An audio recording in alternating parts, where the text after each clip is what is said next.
Fait que tu t'es inscrit à l'université pour prendre un cours de créole. Ouais, ouais, j'ai fait ça sur un coup de temps, man. C'est fucking Ça, cool pour vrai, c'est un gros cours. ça, j'en doute pas. Mais moi, ce qui me fait rire, c'est que il y a une couple d'années, quand tu as lâché l'école pour essayer d'être meilleur en humour, t'as comme, tu sais, t'as comme un peu eu cette discussion, j'imagine, avec tes parents, parce que tu étais comme, ouais, Mhm. tu sais, devant le fait accompli, tu sais, je lâche l'école, puis that's it, tu sais, t'étais rendu à Ouais, l'université, ouais. fait une session pour te lâcher. Et là, c'était drôle parce que moi, j'étais crampé quand tu m'as écrit ça. T'es comme, je me suis inscrit à un cours à l'université. Je suis comme, OK, nice. Puis t'es comme, puis je l'ai montré à ma mère et tout que je l'ai fait, genre. Mhm. Puis là, moi, dans ma tête, j'étais comme, OK, tu sais, il a pris comme un cours, genre, de politique ou genre de communication, ou je sais pas trop quoi, tu sais, quelque chose. Puis t'es comme, j'ai pris Jamais. un cours pour apprendre le créole. Ouais, Puis man. je me disais, j'imagine, genre, ta mère qui était comme, ouais, mais c'est pas ça que j'ai. Mais le pire, c'est que le pire, c'est que quand je me suis inscrit, tu sais, bon, là, je fais mon inscription, tout blabla. Tu sais, j'envoie mon paiement. Puis là, une fois que comme t'es comme accepté, là, ça te dit un genre de message automatique qui est comme je suis inscrit genre au cours de créole haïtien à l'Université de Montréal pour la session d'hiver 2021. Un genre de petit message de même. Puis là, Mhm. ça te dit envoyer à des destinataires. Genre comme si, mettons, tu Comme peux une l'envoyer à preuve tes d'étude, parents, genre. blablabla. Ouais, non, ou tu sais, juste, mettons, t'envoies ça à tes parents pour leur faire plaisir ou whatever. Je l'ai envoyé à ma mère juste pour être poli, puis qu'elle fasse comme genre, oh shit, c'est inscrit à l'école. Ah, dans un cours de créole, puis ça me faisait juste vraiment rire. Mais ouais, c'est ça. Pour elle, Ah, c'est pas ben, vraiment un retour à l'école, mais ben non, mais c'est drôle, c'est le fun. Moi j'ai aimé l'espèce de genre, tiens, maman, je suis retourné à l'école. ouais, ouais, non, c'était Ouais. c'était vraiment drôle pour ça. Mm. Mais c'est cool comme cours, sérieux, tu sais. Ouais. Du coup, j'ai eu un peu peur. Je me suis dit, l'Université de Montréal, est-ce que le prof, ça va être genre Régent, tu sais, Mm. qui est allé 3 fois en Ça aurait Haïti, puis qui pu. va donner des cours. Ouais, ça aurait pu en Ouais. tabarnak, c'est pour ça que Ouais. j'avais peur, tu sais. Puis non, non, non, non, non, tu sais, le prof, bon H, tout, c'est cool, Mm. c'est vraiment cool. Ouais. Moi, Genre, quand je pensais j'étais. que j'avais une bonne, ben, pas une bonne, mais je pensais que j'avais une base en créole. Tu sais, vu que, mettons, j'ai grandi ben, autour, mettons, du créole, parce que je l'entendais souvent quand j'ai grandi, Mhm. etc., tu sais. Mais en réalité, non, tu sais, Non, c'est genre, ça. C'est le je le créole savais. traditionnel, puis Non, écrit, mais tu puis sais, parlé. je me rends compte que je savais quelques mots, je comprenais des affaires, Ouais. mais tu sais, tu sais, je pouvais pas faire des phrases complètes ou des affaires de Ben non. même. Là, il y a plein de mots que ben, si je savais, je suis pas prêt à dire que je pensais que je parlais créole, mais comme Mhm. j'ai réalisé à quel point que comme j'en savais peu. Là, tu sais. Nice. C'est intéressant. Tu le parles-tu, toi, zéro, hein? Je le parle un peu, mais Ouais? je le comprends beaucoup. Je sais pas pourquoi, mais comme tu me parles en créole, puis je comprends comme. Ben, il faut dire que c'est très proche du français, on s'entend, mais je pense que dans mon héritage, dans mon bagage génétique, c'est là, puis je le comprends. Puis quand je Ouais. vais visiter ma famille haïtienne, dans les parties de Noël ou parties de famille ou whatever, tu sais, et qui me parle en créole, je comprends, puis je suis capable de répondre un petit peu, mais tu sais. Puis même quand j'étais en Martinique, un petit peu plus tôt l'année passée, là, je suis allé en Martinique pour les funérailles de mon oncle. Et le Mhm. créole martiniquais, c'est pas pareil que le créole haïtien, mais je comprenais quand même, il y avait des mots qui se ressemblaient, puis la famille martiniquaise était là, puis ils se parlaient entre eux autres, puis je comprenais un petit peu quand même, tu sais. Fait que, tu sais, mais ouais, non, je ne l'ai jamais vraiment appris puis tout, mais éventuellement, Mhm. j'ai un oncle qui veut vraiment me l'apprendre, mais comme le créole traditionnel, un peu comme ce que tu es en Ouais, train de faire, ouais. mais tu sais, le vrai créole, là, pas le créole que Pas le montréalais, créole de mettons. l'Université de Montréal. Ouais, c'est ça. Tu Non, sais, mais pour donc, vrai, c'est legit. C'est vraiment ouais. legit. Genre, si Mais tu veux à un moment c'est ça, donné mon prendre ce oncle, cours-là, ouais, mais ouais, c'est ça, mais mon ou oncle, tu pas sais, il veut, payer puis demander à ton oncle. Ouais. ouais, il veut comme vraiment comme m'inclure genre dans la littérature haïtienne, puis tu sais, des affaires comme ça, puis il veut me Ben faire oui, lire bon. genre des auteurs haïtiens, puis tout. Fait que je suis comme, ah, ça peut être cool, man, d'apprendre sur la Ah, c'est culture, bad. ouais. Ouais. Ben oui, faut chier. Ça va faire ça. Moi, c'est pour ça que je le fais, legit. Mm. Tu sais. C'est genre, tu sais, j'aime la culture. J'ai grandi entouré de ça. Fait que, tu sais, pour moi, c'est juste comme, tu sais, d'approfondir ça, là. Genre, tu sais, par simple intérêt. Puis, tu sais, il y a plein de monde qui le font pour plein de raisons dans ce cours-là. C'est cool, tu sais, il y a des blancs, il y a des blacks, Mhm. il y a de tout. Il y a du monde âgé, plus jeune. Ben ouais. Euh, c'est vraiment nice, là, tu sais, puis comme... C'est quand même complexe comme langue, le créole, for Mhm, real, tu sais, genre, au niveau des mots, comme tu dis, c'est assez proche du français, mais, mais tu sais, il y a beaucoup de contractions, tu sais, les articles définis, je pense? Ouais, définis ou indéfinis? Là, quelqu'un va me corriger, mais c'est correct. Mais comme et après le nom, mhm. fait que, tu sais, il y a quelques petites affaires dans le que quand même, faut Faut que que tu saches, ouais. faut que tu t'inculques dans ta tête, là. Mhm. Ouais. Mais, En tout cas, c'est très, très cool. notre invitée cette semaine, je ne sais pas si elle parle créole, mais je ne sais pas si là, l'intro, ça va lui tenter de l'apprendre, mais c'était Jess Chartrand. Super, super intéressante. Mmh. Je trouve, moi, un de mes podcasts préférés qu'on a shooté. Je trouvais que, tu sais, c'était, en plus, c'est inspirant parce que j'avais comme sensiblement le même parcours qu'elle. Fait que, tu sais, c'est vraiment nice. C'est juste qu'elle, elle a comme du talent, puis pas moi. Fait que, tu sais, c'est ça la Ouais. différence. Mais c'était vraiment cool pour vrai de voir comment elle a avancé quand même vite, on s'entend, tu sais, en 3 ans. Là, c'était vraiment assez intense. Puis ça se voit que, tu sais, c'est quelqu'un qui est vraiment passionné par ce qu'elle fait, puis la manière comment elle le décrit, c'est très, très comme concret, très logique, puis ça fait vraiment du sens, puis elle utilise des mots qu'on n'a pas tout le temps entendus quand elle parle de l'humour, puis de son humour à elle, fait que c'était vraiment intéressant. Puis tu vois qu'elle est comme une coche au-dessus, mais toujours en développement, fait que c'est cool de voir un peu comment elle pense, comment elle voit, puis, tu sais, comment elle anticipe le futur en humour, puis tout, fait que c'était vraiment, vraiment intéressant. Moi, j'ai adoré ça, cet épisode. Ouais, moi aussi, j'ai adoré. Je l'ai trouvé très, très accessible, très, je sais pas c'est quoi le mot en français, mais très relatable, tu sais? Je pensais te le dire en créole. Wow, man. Ah, ça serait malade que Je à t'aurais à un moment viré. donné j'ai de la misère à parler en français, puis je fais juste toutes les références, je fasse comme, je sais pas c'est quoi le mot en français, mais «guiou», tu sais? C'est comme bas moins, bas moins. Mais, mais non, je la trouvais que comme elle décrivait des affaires que tu vois que soit elle est en processus de ça en ce moment, ou tu sais, c'est pas loin derrière elle. Fait Mhm, que, tu sais, je trouvais que comme je l'ai trouvée très rassurante à écouter, probablement malgré elle, mais tu sais, mhm. très rassurante à faire comme Ah, OK, OK, OK, ouais, dans le fond, on passe tout Ouais. par le même chemin. Puis comme tu dis, elle avait une façon d'expliquer les choses. Son processus qui était vraiment, vraiment, vraiment intéressant. Puis c'est vraiment c'est une humoriste qui est excellente. Moi, je l'ai vue, je pense, deux, trois fois, puis elle me fait vraiment beaucoup rire. Très bonne. Comme tu dis, elle a monté vite, mais je pense que tu sais, elle a mis Ah oui, définitivement, les efforts les nécessaires. pièces aux bonnes places, puis Ah oui, définitivement. Puis les moi, efforts ce que j'ai aimé, nécessaires. c'est qu'elle a compris quelque chose que nous, moi, en tout cas, je l'ai compris parce qu'elle, elle l'a dit, là, mais tu sais, qu'on parle souvent de l'importance des jokes de présentation en début de number, tu sais, pour Mhm. comme un peu pour mettre le public dans un moule, de genre oui, je peux dire telle affaire parce que justement, vous comprenez que c'est des jokes puis tout ça. L'identité de soi, tu sais, la quête de son identité, tout ça, c'était vraiment intéressant aussi. Donc, je veux pas en dire plus parce que je veux que le monde il puisse l'écouter dans le podcast. Yes, fait que allez nous suivre sur les réseaux sociaux, guys. Allez suivre Josh Chartrand, Sacha, moi-même. Allez suivre la page de Créativité 101. On a une page YouTube, Spotify. Dans le fond, n'importe où vous écoutez le podcast, abonnez-vous pour rien manquer. Droppez un like, et, entre autres sur Balado Québec. Vous pouvez aussi noter le podcast sur 5 étoiles. Donc voilà, ça fait toujours son bout de chemin pour l'algorithme, etc. Je connais rien à ça, mais j'imagine que ça aide. Faites-le, s'il vous plaît. Puis, ben, c'est ça. Puis, on se revoit la semaine prochaine. Bon podcast avec Josh Chapman.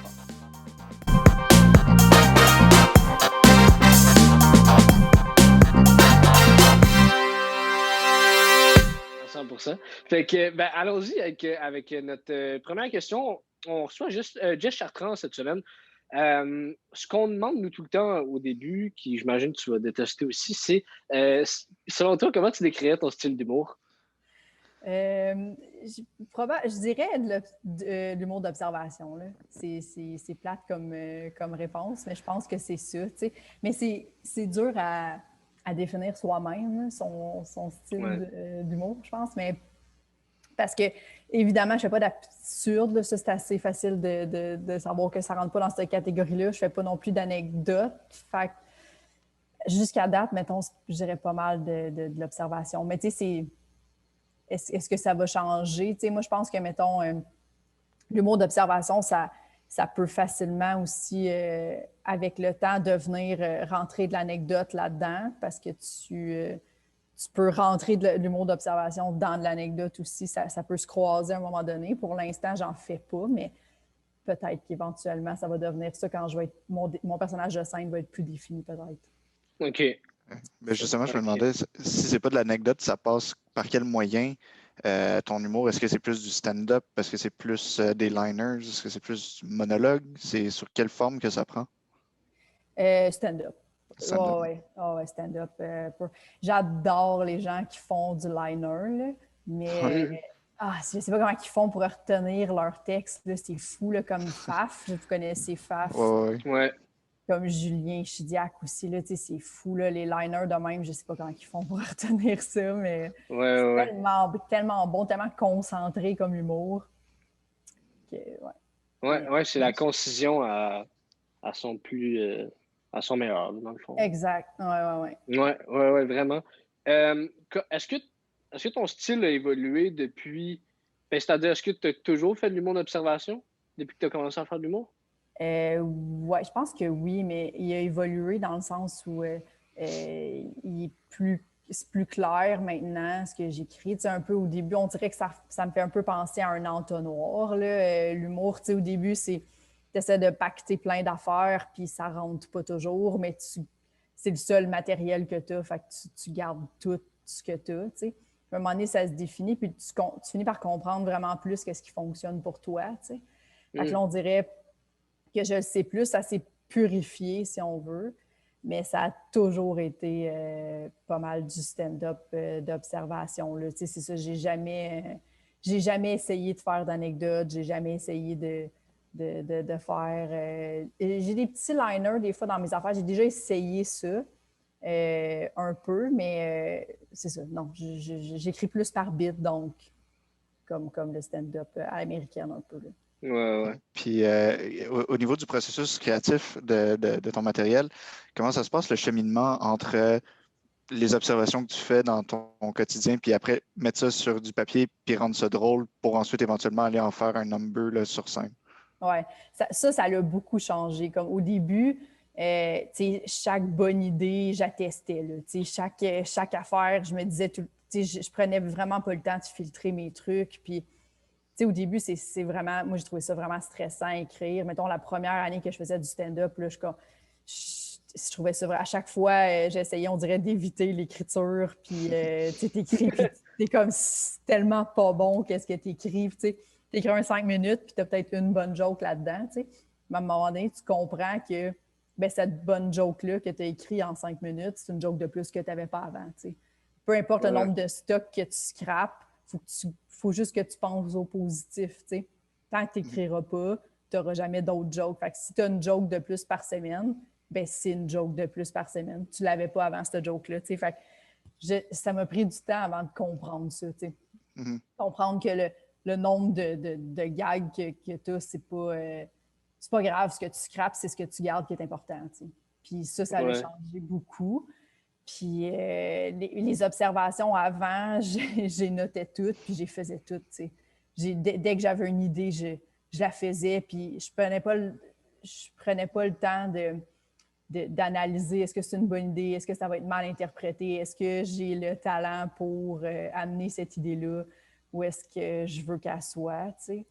Puis il y a des idées qu'encore aujourd'hui, tu sais, que je me suis plantée avec quand j'ai commencé à faire de l'humour, qu'aujourd'hui, je le sais que éventuellement, je vais être capable. Tu sais, je sais pas si vous comprenez ce que je veux dire. Ouais. Comme, des fois, tu as des idées que tu es comme, j'ai juste pas encore assez le talent pour être capable de le faire. Ou tu n'es juste pas prêt à en parler.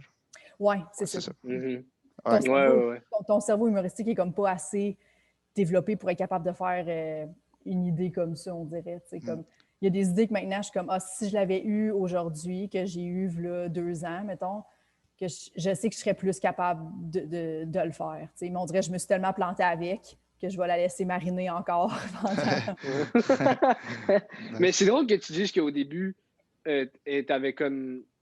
t'essayais tout, puis tu te foutais un peu de si ça allait être mal interprété ou si t'étais prêt, pas vrai. Parce que normalement, en tout cas, je pense que la plupart du monde, c'est le contraire. C'est que justement, on a peur de la réaction des autres, on a peur de si ça va être mal interprété, on a peur que ça soit pas drôle. Fait que toi, c'est arrivé naturellement que juste t'en avais rien à foutre puis tu faisais juste faire ta blague, peu importe. Je pense que c'était vraiment de la naïveté, là. Je faisais mes affaires, puis j'écrivais trop, mettons, puis au lieu de retravailler mes trucs, je pense que je passais vite à un autre appel. Tu sais, on dirait que dès que j'essayais de quoi puis ça marchait pas, on dirait que je faisais comme OK, ben c'est la merde, on recommence, c'est pas grave. Mais tu sais, je comprenais pas qu'il fallait juste que tu retravailles des fois tes affaires. Tu sais, comme il y a peut-être eu une petite rigolade là. Ça veut dire que ton idée est à se peu, là, tu sais, jette-la pas nécessairement au vidange, mais on dirait que. Fait que j'allais là avec beaucoup de V1 là, dans ma première année d'humour. Puis j'avais de la misère à comprendre un peu aussi les chances de booking que j'avais, mettons. Là, des fois, j'ai jamais fait, mettons, de V1 au jockey. Là, c'est pas ça que je dis, mais mettons, quand tu commences puis tu pars de nulle part, moi, j'ai pas fait l'école. Fait que c'était un peu, dès que j'avais une chance de booking, j'y allais, mais je comprenais pas nécessairement que je pouvais pas faire une V1, mettons, à cette soirée-là, tu sais. Ouais. Il fallait comme que je me garde des... Puis, des fois, je faisais des purs V1, puis là, je me plantais, puis j'étais comme, fuck, tu sais. C'était pas ça pantoute, mais c'est ça. Fait que je pense pas que je m'en foutais. Je pense que c'était vraiment de la naïveté. Puis j'avais vraiment l'impression que plus j'allais écrire, puis plus j'allais être meilleure vite. Fait que je m'acharnais pas sur mes affaires, mais tu sais, j'ai jeté probablement des gars qui auraient pu devenir vraiment bons après 3-4 fois, tu sais. OK. Moi, je me demandais, pour revenir à tantôt, tu disais que au tout début, tu notais toutes tes observations, puis tu en faisais toutes des numbers avec, ou quasiment tout. Là. Puis je me demandais, comment tu faisais pour prendre donc un événement banal de la vie, une observation que tu as faite, mettons, puis en ressortir le côté drôle de ça, l'élément comique de la chose? C'est ça qui a évolué énormément. Tu sais, comme là, aujourd'hui, on dirait, je fonctionne vraiment que s'il y a quelque chose, c'est ça part souvent d'affaires qui m'agressent. Là, tu sais, souvent, le stand-up, c'est ça. Là. Tu sais, mettons, tu prends quelque chose que tu trouves qui n'a pas de sens. Puis avant, mettons, je voyais quelque chose qui n'avait pas de sens, je le faisais tel quel. Tu sais. Fait que, dans le fond, ma joke, c'était juste est-ce que ça n'a pas d'allure, ça? Tu sais. Mais comme c'était pas une joke, c'était juste moi qui avais l'air à bout. Fait que là, aujourd'hui, je comprends que mes idées, il faut que j'ai une note, puis que ça marine, puis que je prends le temps de trouver mais c'est quoi qu'il y a de drôle là-dedans, c'est quoi la comparaison à faire, pourquoi ça m'agresse autant. T'sais. Fait à ce temps, je laisse mariner mes idées vraiment plus longtemps qu'avant. Comme je note les affaires, puis là, je le vois en faisant ça qu'il y a plein d'affaires qui meurent par eux-mêmes. Il y a plein de choses que je ne trouverai jamais. Qu'est-ce qui était drôle là-dedans? Puis il y a plein d'affaires que je suis comme, peut-être ça, c'est vraiment juste c'est cave, mais tout le monde trouve ça cave, mais il n'y a rien à trouver de drôle là-dedans. Comme, fait ça, je laisse aller ces idées-là, mais avant, je ne laissais pas aller. Fait qu'avant, mettons, je trouvais une idée, puis là, je m'assoyais, puis j'étais comme, OK, là, c'est ça mon nouveau 5, puis je pars de dessus. Puis on dirait que je faisais pas le filtre de, tu sais, si après, comme 3 lignes, je bloquais, ben je continuais quand même, on dirait, de chercher, puis ça pouvait me prendre 3-4 jours avant de débloquer ce 5-là, ça n'avait pas de sens. C'était pas une bonne méthode d'écriture, vraiment. Là. Ouais. Tu avais plus, mettons, un acharnement à épuiser ça plutôt que de te rendre compte que peut-être c'était pas un sujet qui était faisable, mettons, ou en tout cas au moment où tu étais rendu. Exact. On dirait que je pressais le citron à côté, puis ça menait pas grand-chose. Mais des fois, il y avait des affaires. C'est ça qui arrive, c'est qu'au début, tout est tellement...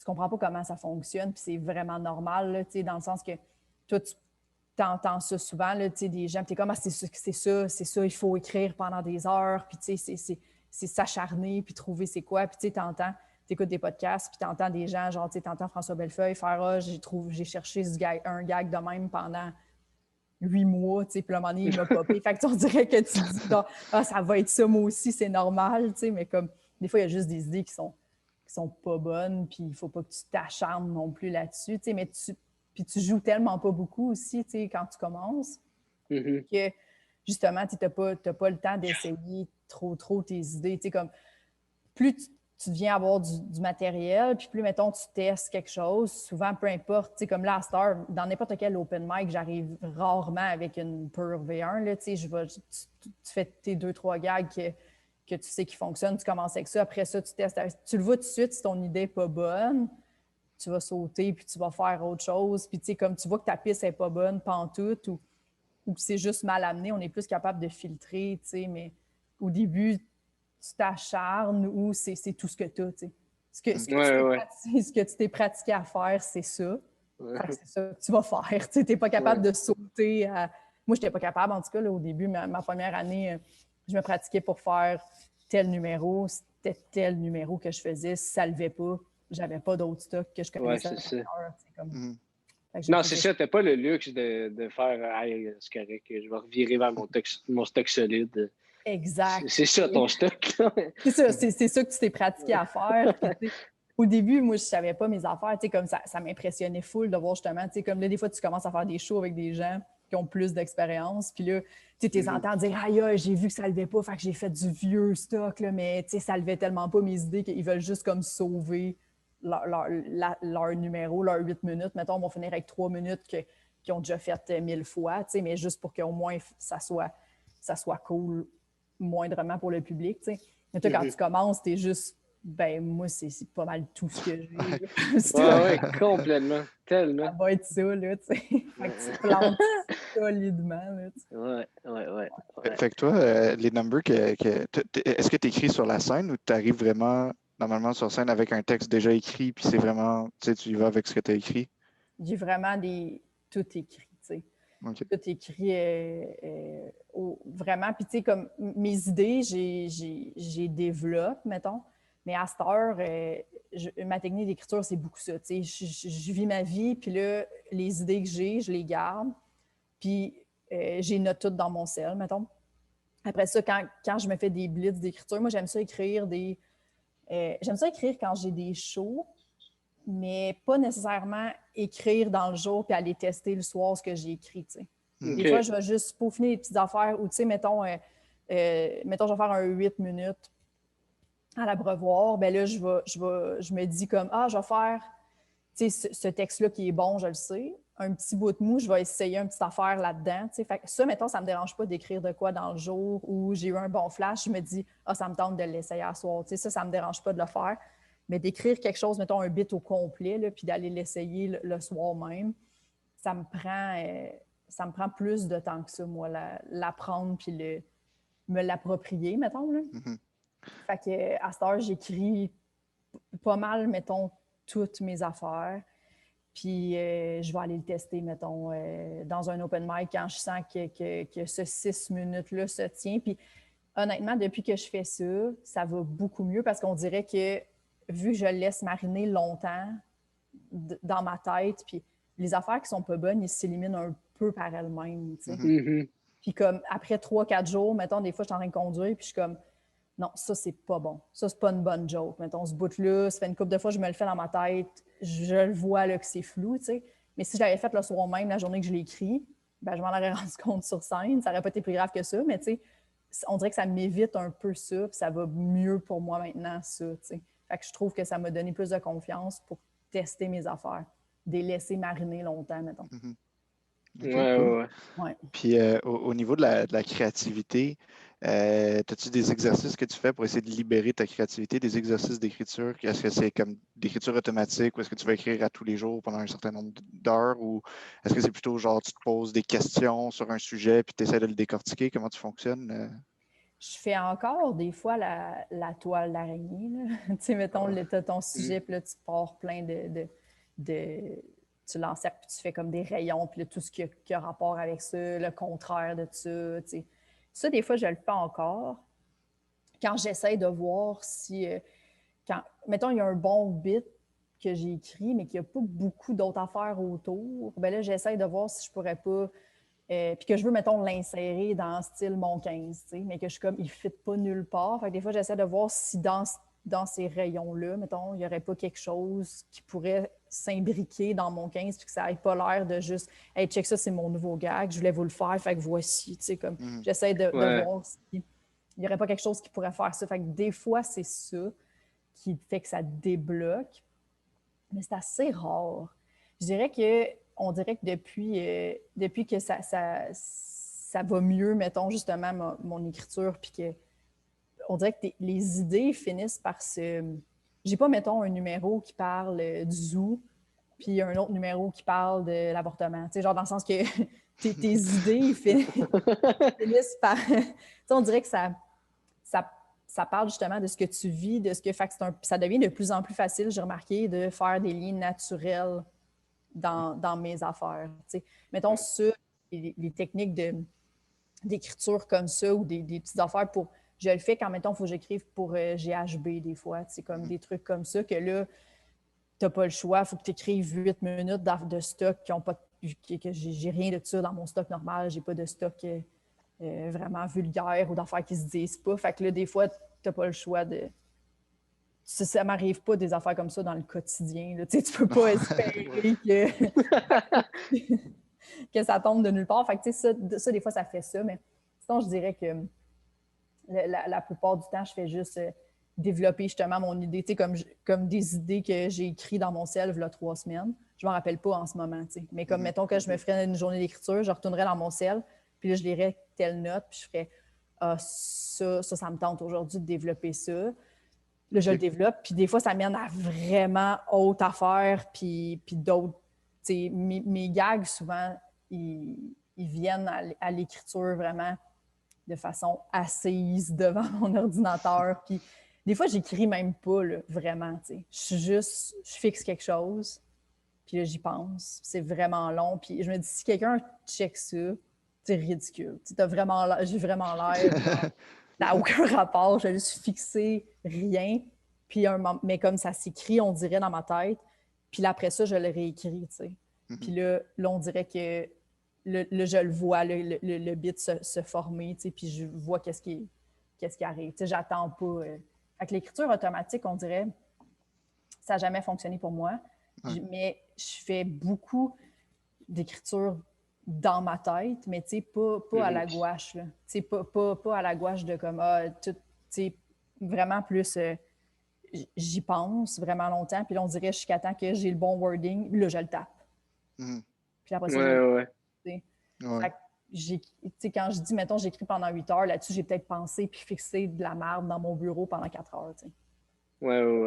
Ouais, est-ce que toi, as-tu remarqué qu'il y a une genre de corrélation entre plus c'est spontané, souvent meilleur c'est, versus quand tu te forces à écrire de quoi que c'est moins bon que quand, mettons... En tout cas, je sais pas si ça vous fait ça, mais moi, mettons, c'est tes meilleurs gags, on dirait qu'ils viennent quand tu conduis, puis tu fais comme tabarnak, j'ai rien, puis le noter. Clairement. Ouais, puis moi, en ce moment, je suis encore livreuse de poulet. Fait que ma job, c'est conduire, tu sais. Mais c'est encore vraiment riche pour moi, tu sais, parce que justement, en conduisant, ouais, puis tu sais, je t'ai entendu le dire dans d'autres podcasts, puis tu sais, moi aussi, en conduisant, c'est vraiment, vraiment, j'ai souvent des idées, ou tu sais, justement, comme tantôt, j'ai dit, mes gags pas bons, on dirait que je suis comme, ben non, je le vois, là, maintenant, que c'est pas bon, tu sais, je le catch pourquoi, puis tu sais. Puis, fait que souvent, c'est ça. T'sais. Puis je me le note ou je me l'enregistre vocalement. Puis là, c'est vraiment pénible à réécouter après. Mais je sais pas si ça veut dire que des fois, tu enregistres tes gags vocales. Puis c'est juste, même en voulant juste te parler à toi, tu te trompes. Puis t'es comme, ah non, c'est pas ça que je veux dire. Puis là, tout le temps. Tu t'excuses à toi-même. Puis t'es tellement. Puis tu sais que tu vas être le seul à écouter. Fait que tu fais, puis là, pourquoi je m'excuse? Parce que là, je vais me réécouter. Puis là, d'un astica. Exactement. Moi, des fois, je fais juste voir le clip, je l'ai nommé, puis j'espère que je me rappelle c'est quoi je veux dire. Je ne veux pas l'écouter. Je vais le déliter, je sais que c'est ça. Je ne l'écouterai pas. C'est vrai. Mais c'est tout le temps une idée. Moi, je me souviens, mettons, des fois, c'est une idée là, que la dire, c'est 5 secondes et demie. Là. Ouais. Puis je pars le message vocal, puis quand je l'éteins, 37 secondes. Je fais, qu'est-ce que j'ai fait, tu sais? Mais tu finis par dire n'importe quoi, tu sais, c'est pas partout ton idée de base. C'est ça, tu te l'over-expliques. T'es comme, mais tu sais, rentrer au magasin. Mais pas rentrer au magasin Genre, tu rentres au magasin, mais il y a du monde qui là, t'es comme, c'est trop d'informations. Là. C'est un jeudi, fait soleil, mais pas trop non plus. Parce que tu penses que tu vas avoir besoin de toutes ces infos-là au moment où tu vas l'écrire pour vrai. Tu sais. Complètement. Tantôt, tu as dit quoi qui m'a vraiment mis la puce à l'oreille parce que je t'ai vu une fois, je pense que c'était la première partie de Frank Grenier. Puis, je trouvais que ton matériel fitait totalement ton casting, qu'est-ce que tu dégageais. Puis tantôt, tu as dit, tu sais, j'ai appris à me connaître, j'ai appris à voir ce qui marchait pour moi. Peux-tu comme nous en parler plus de ce processus-là de trouver qu'est-ce qui fit avec toi, qu'est-ce qui est vraiment toi? Je sais pas si c'est clair. Oui. Mais c'est tellement c'est difficile, ça, mais ça, c'est quelque chose que on a tout tellement hâte que ça arrive. Comme c'est ça qui est beau à voir, je trouve, mettons, quand tu vois un show d'un stand-up qui est vraiment établi, tu vois, puis tu fais comme... Tu as de la misère à t'imaginer qu'il peut être autre chose en dehors de la scène, tellement son personnage est comme... C'est pas un personnage, justement, c'est que t'es juste... C'est tellement... il émane ça de tout lui, là, comme, mettons, je sais pas comment dire, mais tu sais, Bellefeuille, tu vois que c'est lui exagéré, dans le sens que tu comprends rapidement, en tout cas, j'espère que les gens comprennent qu'il n'est pas comme ça à l'épicerie, là, dans le sens que tu vois que c'est quelque chose qui est travaillé, puis mais c'est une facette de lui qui est comme qui a tellement envie de faire sur scène que tu le vois, puis personne ne se pose de questions, tout le monde embarque dans l'univers à 100%. Fait que je pense que c'est ça aussi qui est tout le monde dit on est nous, mais un aspect de nous, mettons, soit magnifié ou soit empiré ou soit exagéré. Ou, un moment donné, tu finis par... comme moi, j'ai vite compris qu'il y avait certaines affaires que je disais des fois, puis que juste en le disant, le ton, le monde irrité. Puis là, je faisais comme, OK. Mais là, un moment donné, j'allais trop loin là-dedans. Comme... Puis là, Frank, justement, je faisais ses ateliers dans ce temps-là, puis il était comme là, tu t'as comme découvert de quoi, mais là, c'est comme si tu veux que toutes tes gags aillent dans ce sens-là. Comme, là, t'es juste, tu fais juste confiance à tes mots, à ton ton, mais t'as pas de gag, fait qu'on comprend pas. Comme four à panini, c'est pas une joke. Là, faut qu'il y ait quelque chose. Fait que là, on dirait que à un moment donné, ça finit par... Mais je pense que c'est dans tout, comme... Tu finis comme un peu Louis-José, au départ, il parlait vite, mais il est allé au bout de ça, lui, de sa créativité aussi, mais il est allé au bout du personnage. Puis à un moment donné, ça a redescendu, puis là, il est quand même encore Louis-José, puis tu vois encore des brides de ça, là, mais ça s'est estompé. Mais si on y avait posé la question à son premier show, qu'on lui aurait demandé, mettons, combien de temps ça a pris de trouver, par rapport à là, dans le fond, tu continues tout le temps un peu de te trouver, C'est ça qui est comme... Ça, qui a l'air, en tout cas, fou de ça, mais moi, je pense qu'il faut se perdre énormément, pour ça. Justement, comme dans le bout où je faisais trop confiance à mes mots, puis trop confiance à juste mon ton de voix, puis tout, puis à un moment donné, tu fais comme... Je connais cette musique-là, mais je réalise que c'est bon, mettons, pour un 10 minutes, mais je ne pourrais pas avoir ce ton-là, puis pendant 1h15, mettons, que je veux faire un show d'1h15. À un moment donné, tu fais comme, il va falloir que j'aille d'autres choses, puis que le rythme se place un peu. Fait, mais ça se fait... Je peux pas te dire, mettons, qu'il y a eu un show où j'ai catché quelque chose, ou c'est vraiment graduel, mais puis avec le recul, tu le vois plus. Puis même là, en jouant pas, avec la pandémie, je réalise quand même des affaires de mon personnage de scène que je suis comme, là, d'après moi, quand je vais retourner, je vais être quand même différente de la dernière fois que j'ai joué. Justement, tu peux-tu nous le décrire, ton personnage de scène? Ou du moins ce que tu en connais pour l'instant, parce que c'est comme une évolution là, à très long terme, on s'entend. Là, mais... Exact. Mon personnage de scène, c'est vraiment une version un peu de... Mais c'est un côté de moi quand même présent. Là. Je dirais que c'est je suis très, quand même direct sur scène. On me dit souvent, genre, t'arrives sur scène, puis dans mon énergie, puis je suis pas énergique, justement, mais comme, je voudrais dire, on dirait que je pense j'ai de l'aplomb, j'ai l'impression. Fait qu'on dirait que je suis très acerbe, très...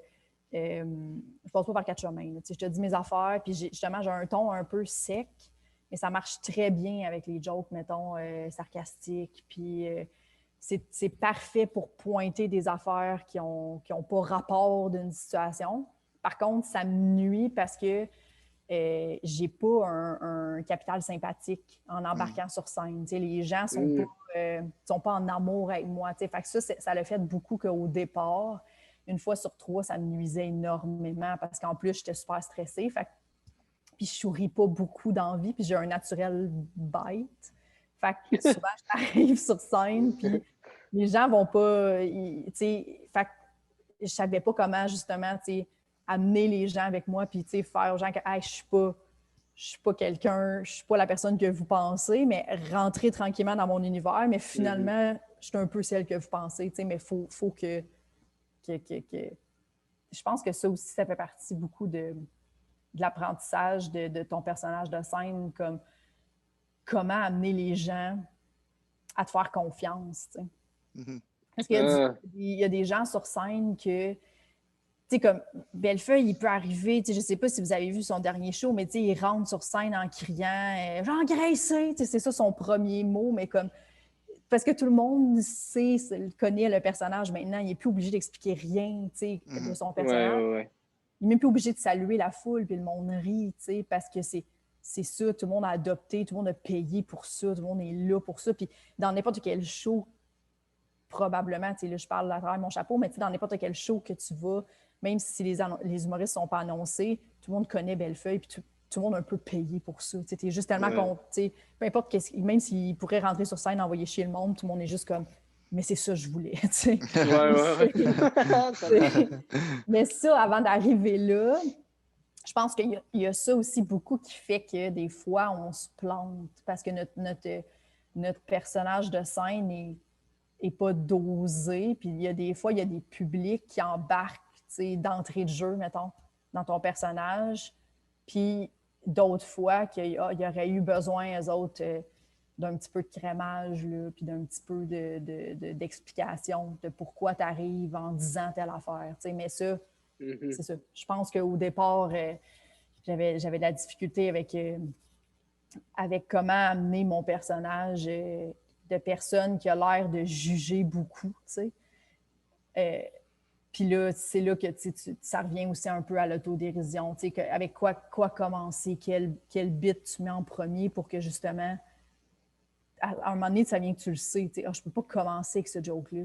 Mais si tu as fait comme la 8e joke, ça rentre genre vraiment parce qu'avant, tu as ri un petit peu de toi ou tu as expliqué un petit peu comment tu étais. Puis là, les gens sont embarqués, là, puis là, sont à l'aise avec ce que tu fais maintenant. Mais comme, c'est la même joke.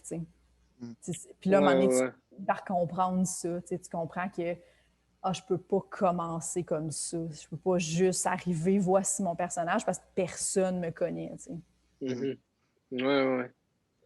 Ouais, puis est-ce que toi, ce côté-là de toi que tu as compris qui fonctionnait sur scène, est-ce que tu as fini par le comprendre par toi-même ou est-ce que c'est par le regard des autres qui ont fait hey, quand tu fais ça, ça marche bien ou est-ce que c'est avec du recul? Le recul aide beaucoup, là. Et aussi le regard des autres. Comme l'atelier, vous faites l'école les deux? Non. Non, on a fait les ateliers aussi. Les ateliers aussi. Ouais. Et à l'atelier, j'ai trouvé que c'était une bonne façon de le voir parce que, c'est une bonne façon de voir qu'est-ce que ton personnage peut être. J'ai trouvé, moi, j'ai fait 4 sessions parce que je trouvais que c'était vraiment payant pour moi, le groupe. Dans le sens que des fois, tu fais... Ça l'a beaucoup ri ce soir, mais tu le sais que sur scène, sais, dans le sens que, c'est ça, je vais placer mes mots, là. Tu sais, si, mettons, tu sais, on se connaît tous un peu, puis là, tu fais ton show devant, puis tu sais, rendu à l'atelier numéro 7, là, que ça fait 7 numéros que tu présentes, puis tu te jases après, puis là, à un moment donné, on se connaît plus, là, tu sais. Puis là, des fois, tu vas rire à quelque chose où tu sais que les gens ont ri, pas nécessairement de ta joke, mais de comment tu l'as dit. Puis là, tu te rends compte de ce qui est payant parce que justement, les gens commencent à te connaître, tu sais. Mais ça, on dirait que moi, dans ma tête, je me disais, OK, ça, si ça marche pas dans les bars, c'est parce que c'est mon personnage de scène, parce que là, eux, ils me connaissent, tu sais. Mais c'est comme comment trouver pour que les gens dans la salle aient un peu la même, tu sais. Ça, j'ai trouvé que c'était... parce que c'est normal que quand les gens te connaissent, ils rient plus, puis ils comprennent, puis tu n'as pas besoin de t'expliquer, tu sais. Ça revient à quand tu es un humoriste établi un peu, tu sais. Fait que moi, je trouvais ça payant au début de faire tu vois mon ton sec, puis dire des affaires un peu comme exagérées, mais super genre dans le jugement, tu sais, mettons. C'est payant. Je le vois que mes camarades de l'atelier trouvent ça drôle. Mais je comprends que dans un bar, les gens ne me connaissent pas, puis c'est trop exagéré. T'sais. Fait que là, comment faire pour que ça fonctionne dans un bar? T'sais? Comment adoucir ce côté-là de moi? T'sais? Fait que là, c'est là que tu prends des petits trucs un peu de ce que tout le monde te dit, tu fais des jokes de présentation, tu adoucis un peu ton numéro au début, tu vas-y avec des petits jokes. Là, un coup que le monde a compris que tu étais drôle, ça va mieux aller, tu sais, mais ça, c'est vraiment à l'atelier, puis d'un cours de soir à l'école de l'humour que j'ai compris plus ça, là, tu sais. Tu vois, c'est intéressant. C'est vraiment intéressant ce que tu dis parce que, tu sais, moi aussi, je m'enligne pour ma 4e session là, avec Frank, puis gros fan des ateliers, puis tout, mais justement, j'ai toujours peur, moi, que ça soit ça, ce que tu as décrit, l'effet de groupe, mais l'inverse de ce que tu as décrit, dans le sens que, tu sais, veux pas, tout le monde rit parce que, tu sais, c'est ça, c'est le groupe, tout le monde se connaît, puis tout. Puis là, tu reproduis la même affaire dans un show ou dans un bar ou peu importe, puis ça va pas rire aux mêmes places ou de la même manière parce que, justement, ben, c'est l'effet de groupe. Mais effectivement, là, tu as mis le doigt sur le bobo à savoir que c'est juste le personnage qui doit être plus identifié dès le début dans les shows. Donc, c'est vraiment intéressant ce que tu dis. Je n'avais pas vu ça de même. Bien, puis c'est important de le prendre en considération dans le sens qu'il faut s'en servir de ça aussi, tu sais. Parce que c'est un peu une béquille, si on veut, tu sais. Dans le sens que ce qui fait rire dans les ateliers, justement, il faut prendre en considération le fait que c'est tes amis, tu sais. Ouais. Mais il faut que tu t'en serves aussi, tu sais, comment faire pour que le public catch ce que mes amis ont catché, tu sais. Ouais, c'est ça. Puis que ça ne le prenne pas 7 semaines pour le découvrir aussi. Exactement. 5 minutes. C'est ça. Pourquoi eux autres, ils rient? Parce que... Pourquoi les gens rient dans ton cours? Ben parce que tu leur as un petit peu parlé aussi de tes inquiétudes, puis on est tous dans la même place, puis tu t'es un petit peu ouvert. Ah, OK. Fait que s'ouvrir un peu, c'est payant. Bon, fait que comment je pourrais commencer mon number en m'ouvrant juste un petit peu, en allant, tu sais, pas juste en m'ouvrant dans le drôle, évidemment. Là.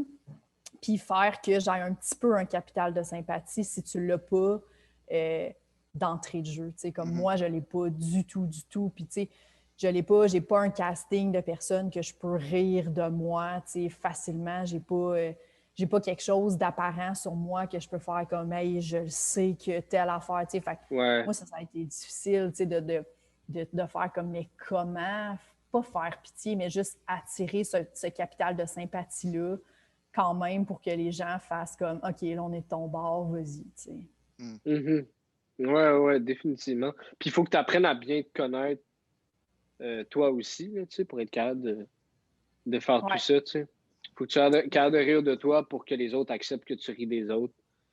Oui, aussi, absolument. Oui, absolument, c'est ça, parce que sinon, tu peux pas... tu as juste l'air de la personne qui place au-dessus de tout ça. Là, fait que, non, c'est ça.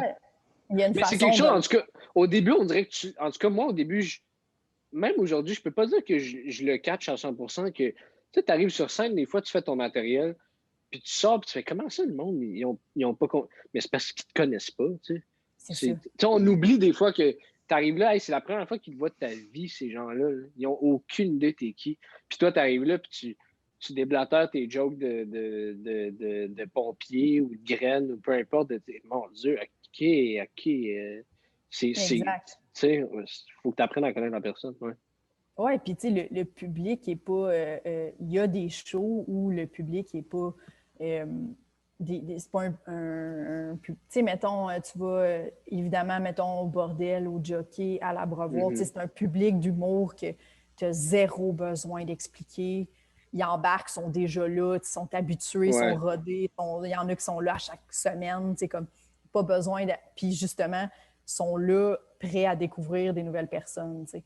Mais des fois, c'est plus difficile quand tu as des shows, mettons, où c'est pas un public d'humour du tout. Là. Fait que on dirait que c'est encore là qu'il faut encore plus que tu mettes des gants blancs puis que tu fasses comme OK, tu sais, je vais peut-être prendre plus de temps à m'installer, mais il faut vraiment que je trouve le moyen d'aller chercher ce monde-là parce que sinon, c'est ben trop pénible. Tu sais. Puis après ça, au début, c'est fâchant parce que c'est juste comme mais voir, je suis là, c'est des jokes, c'est sûr, c'est des jokes. En même temps, c'est normal que le monde ne comprenne pas, tu sais, que ça soit super flou pour eux autres, tu sais, comme... Ouais. Ouais, définitivement. Définitivement. Puis, c'est quoi, toi, ton parcours en humour depuis le début, de quand tu as commencé à aujourd'hui? Comment tu as évolué? Comment tu es rentré là-dedans? Je suis rentrée tard, moi, quand même. Tu sais, là, j'ai 33. Fait que j'ai commencé à 30 ans. À 30 ans, je me suis dit, tu sais, là, j'ai vraiment eu J'ai toujours voulu faire ça, tu sais, mais je n'étais pas game. Fait que j'ai vraiment eu un gros crash émotionnel à 30 ans que j'ai fait là. Il faut que j'essaye parce qu'il faut que je claire ça de ma tête. Tu sais, genre, j'étais pas en dépression, mais comme j'ai eu ça va pas être ça ma vie. Tu sais, comme, il fallait que j'essaye. Tu sais, on dirait comme vraiment un affaire que tu te dis, on dirait que c'est pas ça. J'étais pas malheureuse, mais j'étais juste, si ça va être ça toute ma vie, je vais être déçue, tu sais. Puis pourtant, je manquais pas de rien, j'avais pas, tu sais, j'étais bien entourée, j'avais une vie, mais j'étais juste, tu sais, quand il manque fondamentalement comme quelque chose en dedans. Fait que là, je me suis dit, je vais l'essayer, tu sais. Fait que j'ai googlé à l'école de l'humour, je me suis dit, tu sais, c'est quoi comment ça marche pour faire les auditions. Tu sais, moi, je m'en allais faire les auditions comme ça, naïvement, là, tu sais. Puis là, finalement, c'était comme... on était en juin, puis là, j'ai vu que ben, c'était passé, c'était avril, les auditions de l'école de l'humour. Fait que là, j'ai dit, bon, que faire? Je ne vais pas attendre un an. Ça avait l'air bien trop compliqué. Puis là, j'ai entendu parler des cours récréatifs qui commençaient comme fin ou début septembre. Fait que là, je me suis inscrite à ça. Puis, automatiquement, à la seconde où je me suis inscrite à ça, je me sentais déjà mieux. T'sais. Comme on dirait que j'avais déjà, tu as comme pris action dans quelque chose qui manquait dans ta vie. Fait que là, je me suis inscrite.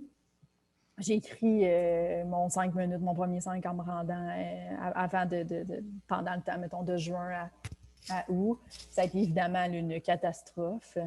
Puis mais j'ai adoré ça quand même. Tu sais, comme tout de cette partie-là, mais c'est tellement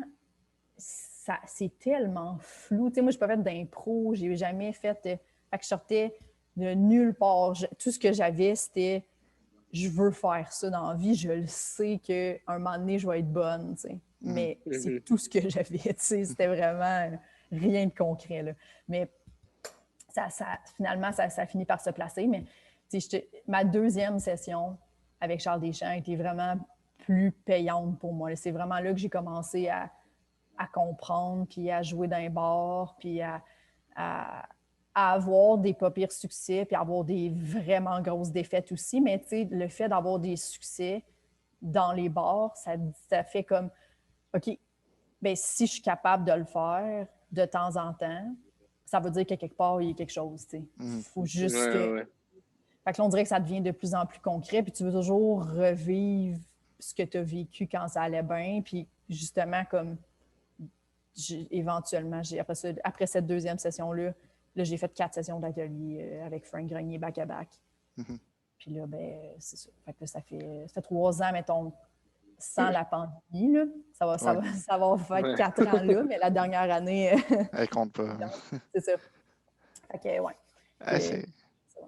Mais c'est drôle, parce que moi, je te comprends tellement parce que j'ai exactement vécu la même affaire, mais même dans tous les détails, genre au mois de juin, moi, avec. Puis, Pour vrai? ouais, Oh mon Dieu! exactement la même affaire, juste comme un petit peu plus jeune, mais quand même, genre, même affaire où est-ce que, tu sais, j'étais dans un affaire complètement différent. Puis là, je me suis réveillé, puis j'ai fait comme, ouais, non, je suis pas sûr, c'est ça que je veux faire finalement. Puis là, j'ai été prendre les cours récréatifs, puis après les ateliers à Frank, genre, même feeling, fait que je te comprends. Et vraiment, C'est exactement. Puis, bon. tant Mhm. mieux. Ah, C'est bon, t'es comme le modèle que ça fonctionne finalement. oui, C'est ça. puis c'est tellement flou, tu sais, comme t'entends des affaires, tu sais, comme moi, écouté des podcasts, ça m'a vraiment énormément aidé, on dirait, parce que là, t'entends des gens qui ont réussi à dire, tu sais, moi, j'ai pas fait l'école, tu sais, comme j'écoutais Maud Landry, moi, Mhm. je l'aimais since day one, là, qu'elle a commencé à percer, tu sais, fait que là, j'écoutais tous les podcasts qu'elle faisait, puis ça, tu sais, ça m'inspirait beaucoup parce que elle aussi, elle n'a pas fait l'école. Elle a commencé, elle a fait des ateliers à Frank. Fait que, tu sais, comme ce parcours-là, je me disais, ça est rendu là, ça veut Mhm. dire qu'il y a plein de monde qui peuvent faire ça. Tu sais, c'est vraiment possible, mais tu sais, Mhm. fait que ça m'a vraiment aidé, je pense. Puis honnêtement, s'il n'y avait pas eu de podcast, s'il n'y avait pas eu les ateliers, puis s'il n'y avait pas eu les cours du soir, c'est sûr et certain que je ne ferais pas ça. Mhm. C'est Ah sûr. ouais, Ah t'avais ouais, besoin non. de ça pour... Ouais, j'avais vraiment besoin. On dirait là, à ce moment-là, là, tu ne pouvais pas me le dire trop de fois par jour en podcast, mettons, que ça se peut être humoriste, puis avoir fait l'école, puis tu sais, comme, tu pouvais pas, Hmm. que c'était du monde normal, là, tu sais, qui devenait humoriste. Tu sais, on dirait que de l'entendre à tous les jours, j'étais comme, OK, ça me donnait assez de jus pour faire, c'est normal, c'est correct, je fais la bonne affaire, tu sais. Puis Ouais, les ouais. ateliers aussi, c'est cool, puis les cours du soir, parce que c'est juste du monde comme toi, tu sais, c'est juste du Mhm. monde qui veulent faire ça dans la vie, mais qui partent de nulle part. Fait Mhm. je trouve que c'est vrai, ça fait vraiment du bien de se retrouver là-dedans, puis de. Ouais. Ouais, c'est vrai, surtout que quand on commence, tu sais, c'est sûr qu'on a le réflexe tout de suite de l'école de l'humour, tu sais, puis là, admettons que ça ne marche pas ou que, tu sais, whatever, ben là, t'es un peu perdu puis tu sais pas trop où te diriger. Fait que des affaires comme des podcasts puis les ateliers à Frank, ça aide beaucoup à justement trouver une bonne voie après puis une bonne base au moins pour ensuite se lancer dans quelque chose de plus sérieux et plus concret. Mais moi, je me rappelle, j'avais fait les auditions la première année dès que c'était possible puis j'ai été refusé puis là, j'étais comme, OK, mais là, comment ça marche? Qu'est-ce qu'on fait? Tu sais, faut-tu que j'attende à l'année prochaine aussi? Qu'est-ce qui se passe? Tu sais? Puis, C'est fait Mhm. ça. que c'est ça, c'est tough un petit peu des fois de s'orienter là-dedans quand tu le sais pas. Tu sais. Puis là, j'ai entendu parler des ateliers à Frank, puis là, ça a aidé, mais ouais, effectivement, c'est pas facile sinon. Non, c'est ça. Puis moi, je trouve vraiment que les podcasts, d'entendre des gens parler de leur mauvais show, de parler comment ils trouvent ça dur à écrire, puis des gens qui ont du Ouais, succès, je trouve que c'est vraiment cool, autant pour le public que pour quand tu commences à faire de l'humour. Je trouve que ça normalise le processus, puis t'es comme, OK, totalement. ouais, tout le monde a des bouts où ils se trouvent dégueulasses. OK, Mhm. c'est vraiment normal. Ou Ouais. tout le monde a des textes vraiment bons, puis qu'une fois de temps en temps, ils se plantent, puis c'est pas grave. Puis on dirait que ça fait vraiment comme, Pouf, OK, on fait la bonne affaire. Ouais. Y a pas, je suis pas dans le champ. Ouais, moi, Non, je trouve. tellement. C'est vrai ce que tu dis, tu sais, ça humanise beaucoup mettons, des grands noms là, qu'avant, on voyait comme une affaire de tes voix une fois par année dans les galas juste pour rire, ils ont l'air complètement inatteignables. Tu sais, Exact. comme si tu regardais de leur château, puis ils descendaient juste faire un show, puis ils remontaient. Puis là, tu sais, là, avec les podcasts, ouais, c'est ça, comme tu dis, d'entendre, mettons, je dis un exemple fictif, mais mettons, d'entendre François Bellefeuille dire que qu'au début c'était rough, que ça marchait pas pantoute, jusqu'à temps qu'il trouve son personnage. Tu sais, tu fais comme, ah, OK, ouais. Uh-huh. Tu sais, sachant où il est maintenant, là, Ouais. totalement. Tu sais. Puis ça joue dans l'inconscient aussi, je trouve. Je sais pas si toi, ça te fait ça, mais en tout cas, moi, ça me fait ça de des fois. Tu écoutes des podcasts, puis tu réalises pas nécessairement ce que tu entends. Puis par après, tu réalises que, ah, tu sais, ça a germé quelque chose de. Tu sais, c'est comme, mettons, tu sais, si tu veux devenir comédien, tu regardes beaucoup de films. Quelqu'un qui veut devenir musicien, ben, il écoute de la musique. Tu sais, c'est que logique, là, en fait. Ouais. Absolument. Ah ouais. Moi, ça Ouais, m'a ouais. vraiment aidé. Puis d'entendre toutes sortes d'humoristes. Comme je gardais. Au début, tu es une éponge. Là, tu prends tout ce que. Comme mettons, j'avais entendu un moment donné dans un podcast Yannick Demartino dire que, le- la- la- on cherche tellement le rire, tu sais, que des fois, ça tue la créativité, tu sais, que maintenant, on est rendu tellement aux 6 secondes, on a besoin, tu sais, que c'est comme le standard de, tu sais, quand tu sors de scène puis que tu entends quelqu'un que, tu sais, ça a gonné à chaque fois, tu te dis, crime, c'était solide ton numéro, tu sais, mais des fois, tu es comme, qu'est-ce qu'il parlait de quoi, son numéro? Je m'en rappelle pas vraiment, mais je me rappelle, j'ai trouvé ça bon, tu sais.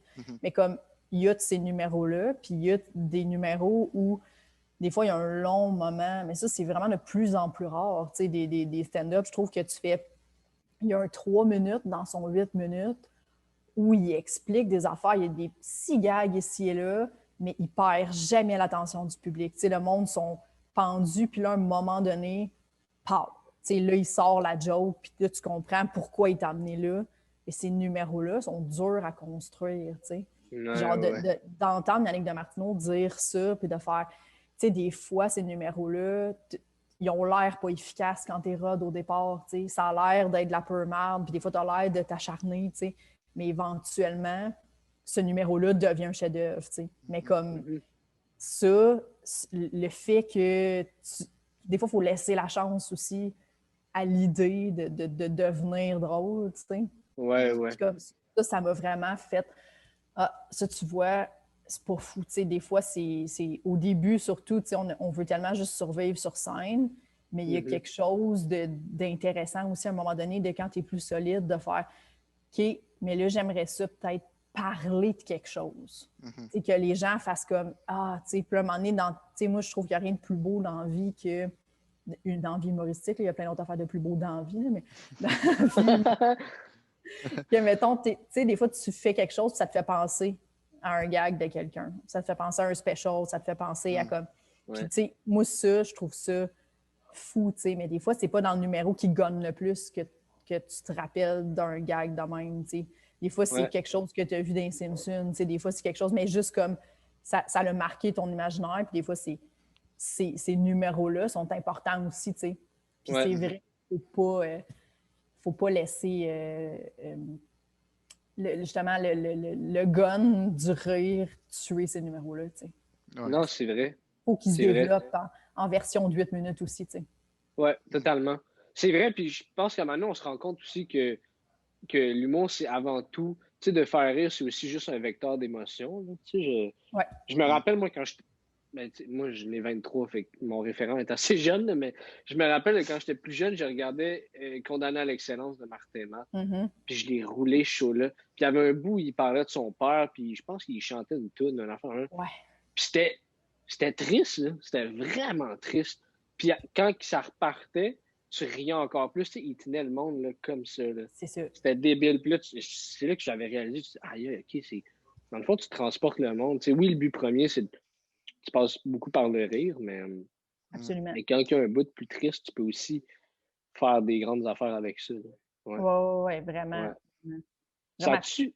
Ouais, excuse-moi, vas-y. Oui, bien puis ça, quand tu fais ça au début, tu sais, des fois, c'est sûr qu'au départ, c'est maladroit, là, tu sais, quand tu essaies d'avoir une bonne idée, tu sais, puis que tu essaies de la développer, des fois, justement, c'est ces numéros-là qui sont maladroits, mais je trouve qu'on devrait toujours pardonner, tu sais, en tant que booker, mais en tant que public aussi, dans le fond, là, tu sais, tout le monde devrait aimer une bonne idée quand même, tu sais, dans le sens que moi, je ne book pas de soirée, j'ai pas de soirée, mais tu sais, si je bookais quelqu'un puis qui se plantait totalement, mais que ses idées étaient que tu dis dans ta tête, ça, c'est une Christie bonne idée, ça, c'est bon, ça, s'il développe ça, ça va être malade. Et ça, j'ai jamais entendu un angle comme ça, mettons.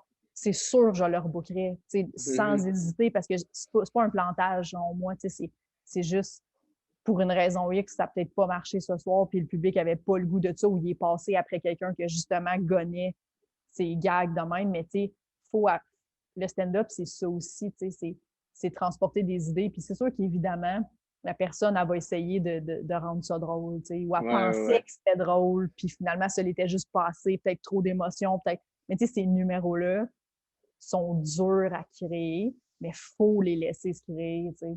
Puis ça, c'est ça que je pense qui est important des fois de remarquer des bonnes idées. ça peut être plus long puis plus malade. Ça peut être plus long puis ouais, ça peut avoir l'air maladroit des fois à développer et à s'installer. Ouais, Ouais. non, c'est très vrai. Moi, je me demandais, pour revenir à ta créativité, à toi, tantôt, tu en parlais, tu disais que tu trouvais tes idées, tout ça. Je me demandais, c'est comment tu fais pour trouver ton inspiration? Qu'est-ce qui t'inspire dans la vie, à part peut-être livrer du poulet, là, mais quoi d'autre en plus de ça qui t'inspire?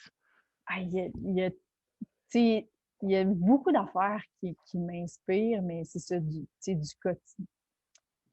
Le quotidien m'inspire, les gens m'inspirent, ce que les gens disent, ça m'inspire, ce qui se passe, mais tu sais, c'est ça, de plus en plus, j'essaye d'écrire des choses plus personnelles, puis ça devient plus naturel aussi pour moi d'aller dans ma vie, ce qu'avant je faisais pas là, du tout, tu sais. Excuse-moi, avant mon dernier numéro, dans le fond, avant la pandémie, tu sais, je parlais justement que, tu sais, j'avais une blonde dans la vie, puis que, tu sais, ça, j'en parlais pas, là, les 2 premières années de mon stand-up, je parlais jamais de ça, tu sais. Je le cachais pas à personne, mais j'en parlais pas sur scène, tu sais, j'étais pas rendue là, parce que je me disais, faut que je sois assez solide pour parler de ça, parce que si je me plante en parlant d'homosexualité, je vais avoir l'impression que c'est comme un double rejet. Fait que je voulais être assez, Ouais. genre, je voulais être assez solide pour amener un sujet comme ça, mettons. Puis là, je me le sentais, mais comme c'est- quand c'est bien fait, je me rendais compte que j'étais comme j'ai pas la nervosité que je pensais que j'aurais d'arriver sur scène en disant blablabla, bla, bla, bla, ma vie, tu sais, parce que tu sais, ton dernier numéro, s'il fonctionne, c'est toujours de lui un peu que tu es plus fier. Tu sais, t'as plus le goût de le pousser puis tout. Fait que là, je me suis dit, OK, dans le fond, tu sais, tu peux parler de n'importe quoi. Quand tu crois vraiment à 100% puis que tu as vu que c'est drôle, à partir de ce moment-là, ils embarquent. Là, ils embarquent avec toi, puis ils embarquent s'ils sont pas d'accord aussi. Tu sais. Fait que, juste si c'est drôle, tu sais, moi, ça il y en a qui sont fermés, là, des gens, mais tu sais, mettons, la majorité du temps, les gens, moi, j'ai ri là, des jokes en faisant comme, moi, je suis pas d'accord, mais je comprends qu'est-ce que tu trouves drôle là-dedans. Tu sais, comme, tu t'embarques pareil, tu sais, ou des fois, tu ris, comme, je fais exactement ça, mais c'est drôle. Tu sais, comme, et la personne, elle t'amène quelque chose que tu fais, j'avais pas pensé que j'avais l'air conne, mais c'est vrai, tu sais. Mais genre, ça, c'est quand même nouveau. Fait que j'essaye de plus en plus, mettons, puis ça s'en va naturellement là-dedans aussi, tu sais, de me mettre dans la situation comique, tu sais, de parler de moi, puis de parler de... Fait que ça devient un peu ta vie, toi, ta version, puis toi, ce que tu penses, que là, le monde rit, tu sais. Oui, puis... Ta réponse à telle situation, ça devient toi un peu. Fait que là, c'est sûr que là, le monde embarque parce que le capital de sympathie est encore plus grand parce que là, tu ris de toi sans nécessairement.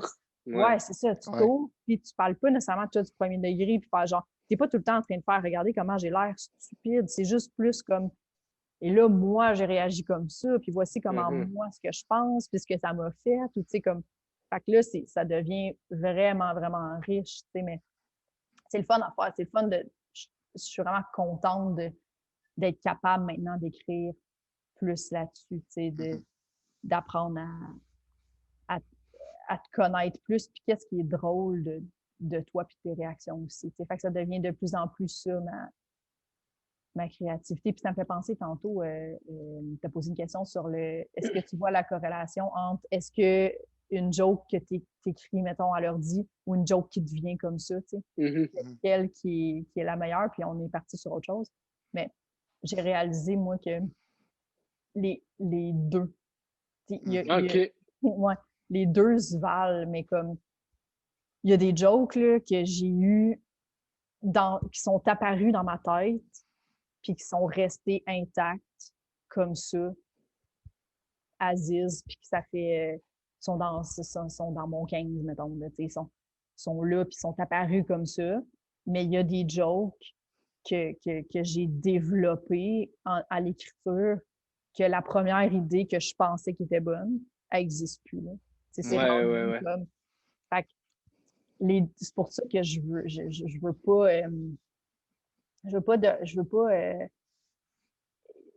J'espère ne jamais lâcher l'écriture assise devant mon ordi parce que je le vois que les deux, ça m'apporte des gags, tu sais. Parce que je le crois qu'à un moment donné, ton cerveau, il est tellement axé sur l'humour, puis tellement, le muscle se développe tellement à remarquer tout qu'est-ce qui est drôle que je pense vraiment qu'il y a beaucoup, beaucoup, beaucoup de gags à un moment donné là, qui peuvent s'installer, s'asseoir dans ta tête, puis que tu la retiens, puis ce muscle-là créatif, il devient vraiment fort, tu sais. Ouais. Mais la réflexion de s'asseoir devant une page blanche ou devant une idée, puis d'essayer de voir, puis de juste écrire un peu de marde, puis des fois, il y a un gag qui va sortir, ou ça t'amène ailleurs. Ça crée aussi des bons gags. Fait comme les deux se peuvent. Ouais, je suis d'accord avec c'est drôle que tu dis ça, là, ça me fait penser à.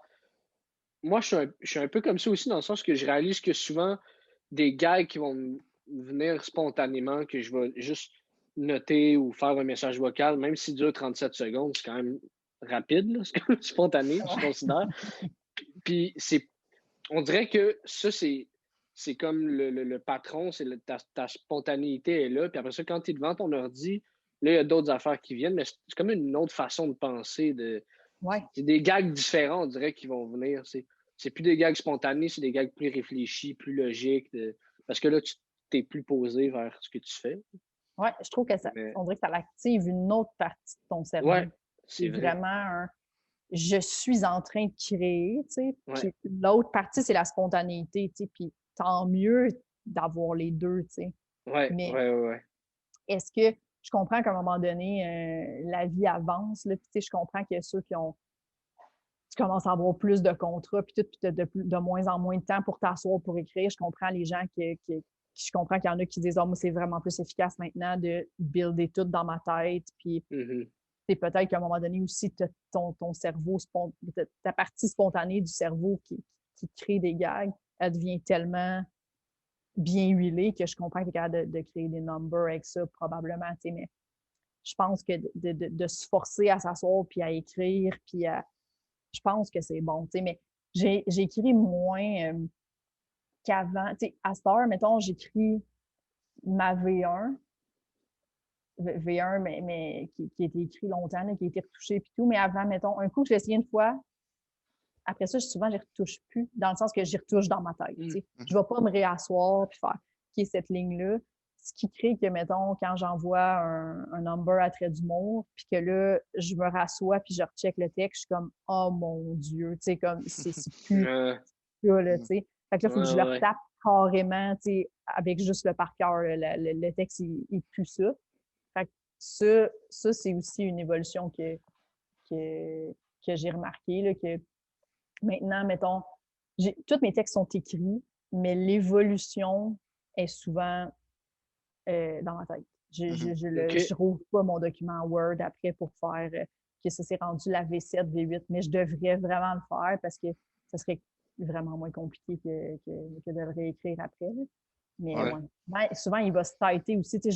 Je retourne dans mes textes, puis je suis comme « Oh, ouais, je disais ça, mon Dieu, c'était donc bien long avant j'arrive au gag. » Ou tu sais, comme, ça s'est tout placé tout seul.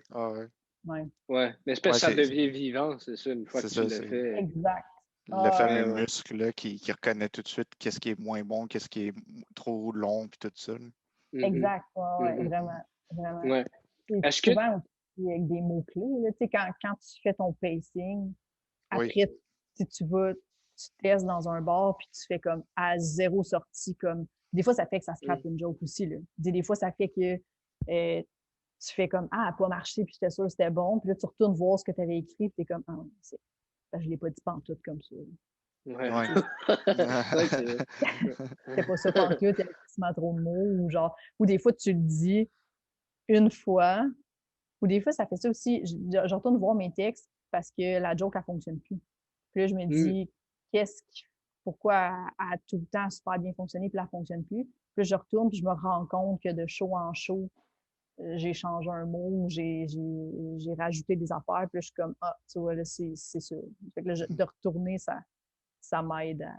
Ça règle le problème. Ouais. Ouais. Ouais. Puis, tantôt, tu parlais de cette espèce d'évolution-là vers dire des choses qui sont plus personnelles, plus proches de toi. Qu'est-ce qui a fait en sorte que tu as commencé à le faire? Tu disais tantôt, entre autres, que c'est parce que là, tu te sentais assez forte, mettons, pour aborder des sujets comme l'homosexualité, mais mettons, outre ça, est-ce que tu sais, mettons, les déclics qu'il y a eu ou qu'est-ce qui a fait en sorte que maintenant tu parles plus de toi versus avant? Je sais pas si c'est quoi le déclic qu'il y a eu, OK. mais je pense que inconsciemment, justement, ça permet beaucoup à mon personnage. En fait, c'est riche pour mon personnage que, comme je vous disais au départ, j'ai pas un capital de sympathie quand j'embarque sur scène. Mais le fait de m'ouvrir, puis de parler de moi, puis de ce qui est risible de ça, c'est très riche parce que je peux rester la même. Je peux rester tout aussi acerbe, puis d'être la fille qui est aussi sarcastique, puis aussi genre pince sans rire que j'aime être, mais vu que je parle de moi, ben là, c'est encore plus payant, parce que là, les gens sont comme embarquent tout de suite parce qu'ils sont comme ça pas dans le jus. Tu sais, je juge mais ma propre situation de vie, tu sais. Je suis pas juste en train de, tu sais, comme, comment je pourrais dire, tu sais, comme quelqu'un qui va parler tu sais, il y a une différence entre parler des régimes, mettons, parce que tu juges les gens qui sont au régime, mais faire un bit sur un régime parce que toi, tu es au régime, puis tu as de la misère à suivre ton régime, la différence est énorme, tu sais. Tu peux faire bien plus de gang si tu es comme « Hey man, je fais un régime en ce moment, puis je suis dégueulasse, tu sais, j'aime pas ça. » Puis tu sais, là, alors que si tu te places dans la position juste de hey, le monde qui font des régimes, c'est quoi, tu t'aimes-tu mieux de gonner? C'est comme tout de suite, le monde sont juste comme, ben là, je fais attention, calme-toi. Tu sais, comme la situation est pas la même, mais juste la façon du fait que tu te places toi-même là, les gens vont embarquer encore plus. Puis même si là, eux sont au régime, puis ils vont faire est-ce que c'est vrai? Est-ce que c'est ça? Alors que même si c'est exactement ça que tu disais au départ, mais le fait que tu le dis d'une situation que je pointe de l'extérieur, ça passe pas tout le temps. T'sais. Alors que quand tu es dedans, c'est longue et je trouve que c'est la meilleure position à avoir. Ouais. Mais comment j'ai fait pour me rendre là? Je pense que ça se fait naturellement. Comme, je trouve que c'est quelque chose aussi qui ressort beaucoup de nos premiers numéros. Souvent, tu vas parler de les gens de ta famille ou comme c'est quand même commun là, de parler de tout puis de faire comme est-ce que c'est comme ça puis vous remarquez comment telle affaire c'est cave. C'est normal, c'est ça, mais comme parce que je trouve que naturellement, en écrivant du stand-up et en passant autant de temps à réfléchir à tes affaires, tu te centres vraiment sur toi puis tu finis par comprendre aussi que va falloir que tu t'en mettes toi aussi sur la table des affaires que tu vas falloir que tu mettes de ton lait à toi sur la table pour pouvoir rire du lait des autres puis de tout le monde aussi, tu sais. Fait que ça fait. Puis aussi, tu finis par comprendre comme hey, ça m'énerve. Pourquoi? Ah, parce que moi, j'ai été élevée comme ça, mettons. Ou parce que moi, j'ai pas ça dans la vie. Ou tu sais, je suis pas. T'es plus, tu comprends comment expliquer justement pourquoi telle affaire t'énerve autant. T'sais. Tout devient plus clair, puis c'est plus payant comme ça. Oui, tout à fait. Non, c'est tellement vrai. Puis on dirait que c'est quelque chose qu'on sait tous qu'il faut parler de nous, mais c'est quelque chose qui est vraiment dur de faire. Puis surtout quand, en tout cas, j'ai l'impression, surtout quand c'est des trucs qui sont qui peuvent causer, mettons, des réactions polarisantes, comme mettons l'homosexualité ou le racisme, le sexisme. c'est des gros morceaux. Fait que, tu sais, d'arriver là, puis d'être prêt à parler de ça, puis surtout avoir ton angle à toi, tu sais, ça demande quand même beaucoup. Hein. Ça demande beaucoup, mais c'est vraiment payant, tu sais. Ouais, Mais c'est ça. c'est ça. Mais tu sais, c'est ça, comme tu dis, c'est quelque chose qu'on sait tous, tu sais. Tout le monde le sait, puis t'as beau te le faire dire. Tu sais, Frank, des ateliers, il en parle énormément, là, parler Mm-hmm. de vous autres, puis genre, tu sais, rire de toi, puis comme, tout le monde sait que c'est super payant, tu sais. Ouais. Mais ça, je pense que c'est quelque chose qui est très malléable, justement, tu sais, d'arriver à rire de toi, mais pas que de toi, juste de faire comme, de t'en servir pour revirer une situation de bord. Là, c'est là que tu fais comme, ah, parce que moi, au départ, ça avait été une affaire que, moi, j'étais comme, je veux pas faire juste de l'humour où je fais juste montrer aux gens comment je t'épaisse dans telle situation. J'étais comme, moi, ça m'intéresse Ouais. pas. Là, puis ça, c'était confrontant dans les ateliers à Frank parce que je me disais, ben, arrête de me dire de ça sans arrêt parce que c'est pas ça que j'ai le goût de faire. Si c'est ça qui marche, ben, je ferai pas d'humour. Parce que ça me drive zéro de juste faire comme des jokes sur moi, comment que j'ai l'air conne. T'sais. Mais après ça, j'ai catché qu'est-ce qu'il voulait dire. Comme le Mm-hmm. catch plus tard, puis tu fais comme parce que ça me permet vraiment de rire de bien plus d'affaires. Puis c'est ça, c'est pas juste te traiter de cave, rire de toi, de l'autodérision. C'est vraiment justement l'utiliser de ta personnalité comme pour justement comment tu réagis par rapport à cette affaire-là ou qu'est-ce que ça te fait sentir quand quelqu'un est comme ça. Genre, c'est des gags de tout le monde trouve ça fatigant, le monde qui court dehors à -20. T'sais. Tout le monde regarde ces gens-là et font comme, voyons, parce que qu'est-ce que ça vient chercher en dedans de toi? C'est que tu sens que toi, tu es à des kilomètres d'être cette personne-là. Ouais. C'est ça qui est drôle. C'est toi, comment, genre, pourquoi? Parce que je me sens comme un gros tas de merde, parce que moi, je suis allée en char m'acheter des Pringles, puis je m'en vais chez nous sur mon sofa, tu sais, puis la personne est dehors en train de courir. C'est ça, genre, qui est drôle, tu sais. C'est pas la personne qui est conne, c'est qu'est-ce que ça te fait sentir. Fait que là, cette veine-là est payante, tu sais. Pas juste de faire « Hey, le monde qui court dehors à -20, ça va », tu sais, comme ça, c'est... On le sait tous, tu sais. Ouais. On sait tous que ça va pas, mais ouais. C'est ça, exact. On est tous d'accord sur le fait que ça va pas. Ça, c'était clair. Ouais. Non, c'est vrai. Totalement. Moi, je suis curieux de savoir, dans ton humour, puis même... Non, en fait, ma question avant ça, c'est de commencer à 30 ans, est-ce que tu sens que ça t'a aidé pour certaines affaires? Tu as quand même un bagage de vie plus avancé que quelqu'un qui commence à 20, par exemple. Ouais. J'aurais aimé ça commencer avant. Comme si tu me poses la question là, dans un monde idéal, mais j'essaye vraiment de ne pas penser à ça. Comme, ça, c'est quelque chose, je trouve que c'est exactement comme se comparer aux autres. C'est un tourbillon qu'il ne faut pas que tu rentres dedans. Puis c'est ça le plus difficile de garder le focus, je trouve. Là. De justement, comme c'est-tu normal que ça fasse tant de temps que je fasse du mot puis j'ai pas fait de gala encore? C'est-tu normal que moi, ça fait 3 fois, je me fais refuser dans telle affaire? C'est-tu normal si tout ça est normal? Tu sais, comme tout est normal parce que t'es toi puis t'as ton parcours à toi puis, tu sais, fait que je peux pas passer mes soirées à me taper ses doigts, à me dire, Chris, j'avais commencé à 24. Puis là, j'ai 33, mettons, ça ferait déjà 10 ans que je fais ça. Fait que je serais sûrement, genre, au niveau de Simon Delille, au niveau de, tu sais, comme, mais non, parce que c'est pas ça, ma situation. Fait que j'ai commencé à 30 ans.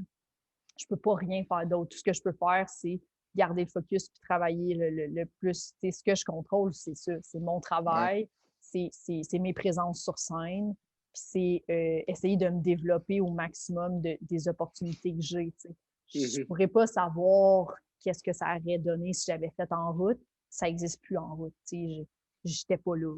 Fait que c'est comme...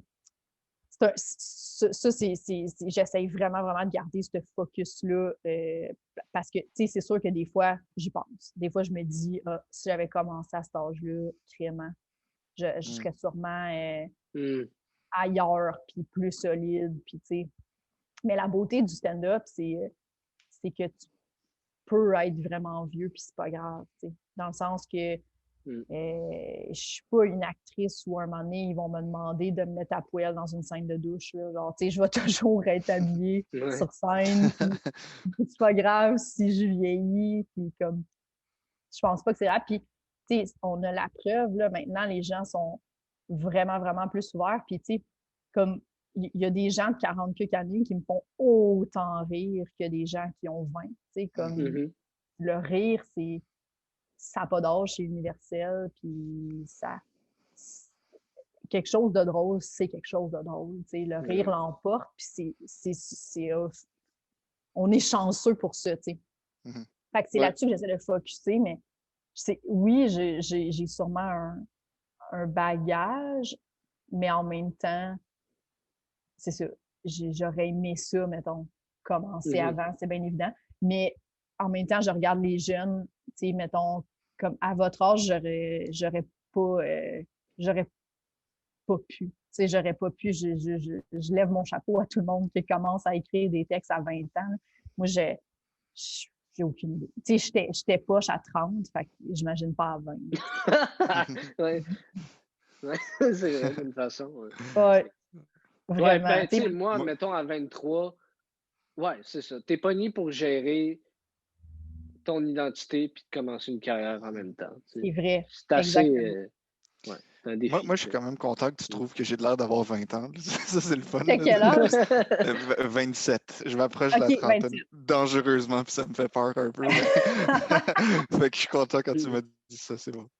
Non, mais t'as l'air d'avoir la jeune vingtaine. Non, mais c'est vrai parce que c'est sûr que ça... T'as raison, tu sais, dans le sens que je pense que peu importe l'âge que tu commences en humour, il y a des défis. C'est ça. Justement parce qu'à 23, tu te connais un petit peu moins. Fait que j'imagine que c'est un peu plus difficile, mais tu as aussi une belle naïveté, je trouve, de vie, tu sais, de faire comme. Mais pour moi, tout est tellement possible. Puis, tu es beaucoup plus courageux jeune, tu sais, que c'est plus vrai. vieux. Fait que, moi, ça a été difficile pour moi de commencer à faire du stand-up. Puis, justement, de pas casser tes mauvais plis, plus tu vieillis, plus c'est difficile, tu sais. Puis aussi, plus tu as des choses à payer, généralement, dans la vie. Ouais, c'est vrai. Fait que, tu sais, c'est ça. Ou quand j'ai commencé, j'avais une maison. Fait que j'étais comme, Chris, va falloir que je paye mes affaires. Puis en faisant 25 par soir, ben, c'est pas comme ça que je vais payer mon hypothèque, tu sais. Fait que ce stress-là, quand tu commences un petit peu plus jeune, des fois, tu l'as pas ou moins, tu sais. Puis c'est ça. Fait que, tu sais, il y a des trucs de même qui aident. Mais comme tu dis, j'avoue que le côté gérer ton identité est plus difficile aussi. Oui, c'est ça. Ouais, là, de ce côté-là, il y a ce défi-là. Oui, tout à fait. Est-ce que as-tu des inspirations qui t'ont. Ben, dans le fond, as-tu des inspirations? Ça peut être des gens comme ça peut être des lieux ou je sais pas, des endroits qui t'inspirent, mais mettons, en commençant avec des gens, y en a-tu qui t'ont inspiré en humour ou qui t'inspirent? Ouais, en humour, Ben, moi, Corinne Côté, et justement, quand j'étais dans jeune vingtaine, Corinne, elle animait au Feu Saint-Cyboire.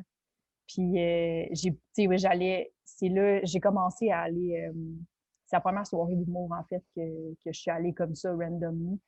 Puis, c'était Corinne. Puis, j'avais jamais assisté à des soirées d'humour. Puis, je l'avais vue animer. Puis, je me rappelle que ça avait fait de quoi en dedans, tu sais, que je la voyais animer, puis je me disais, OK, ça peut être ça, l'humour, tu sais, comme, je savais aucune idée que ça m'avait fait tellement rire, cette soirée-là. Je me rappelle que, tu sais, je me rappelle d'un jeune Adib au Saint-Cyboire, je me rappelle de, genre, tu sais, plein de gens que je me disais, genre, j'ai jamais ri comme ça dans des galas, tu sais, comme, puis il y a des soirées comme ça qui existent. Fait en n'ayant pas aucune idée, tu sais, de OK, c'est comme ça qu'on commence, puis tout. Puis là, à un moment donné, j'ai commencé à catcher parce que là, j'ai commencé à voir, hey, on a une surprise à soir, Louis-José, il est là, puis genre, il vient roder un 10 minutes, tu sais, pour une animation de gala. Puis là, j'étais comme, OK, tu sais, tout le monde un peu passe par là. Fait qu'il y a des gens qui sont pas connus, qui sont hilarants. Fait que ça se peut, tu sais. Fait que là c'est là que...